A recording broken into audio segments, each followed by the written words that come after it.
Giorno 8 dicembre, l'Amico del Popolo, il settimanale della Chiesa Agrigentina, ha festeggiato i suoi 60 anni.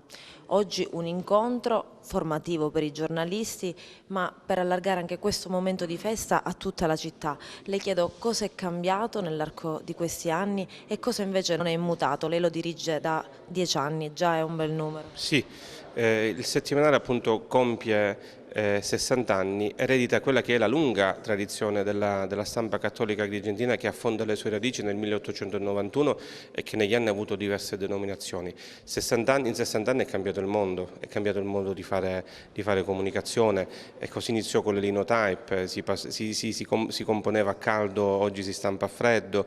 In 60 anni cambiano i modi anche di trasmettere, allora non c'erano i computer, non c'erano le email, non c'erano la rete, non c'era internet, cambia quindi il mondo, cambiano le modalità di fare comunicazione, resta invariato quella che è la missione del settimanale, quello di raccontare la Chiesa al mondo e il mondo alla Chiesa. Io amo definire il giornale con uno slogan: giornale della Chiesa, giornale della gente, e in questi 60 anni questo ha cercato di fare l'Amico del Popolo, fedele alla Chiesa, fedele al territorio nel quale l'uomo vive, e ha provato appunto in tutti questi anni a dare voce alla gente. Raccontare un fatto di cronaca a volte è triste per un giornalista che è anche uomo di chiesa, è forse ancora più difficile.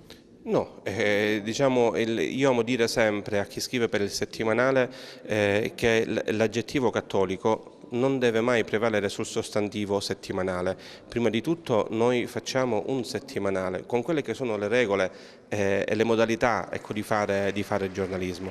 E con l'aggettivo cattolico aggiunge quel di più. Quella ricerca, per esempio, di non andare, di andare alla verità, ecco, dei contenuti, di provare a sentire, ecco, le varie voci in campo, di raccontare, ecco, con i fatti che avvengono appunto ogni giorno, separando i fatti dalle opinioni. I fatti sono fatti e le opinioni sono opinioni.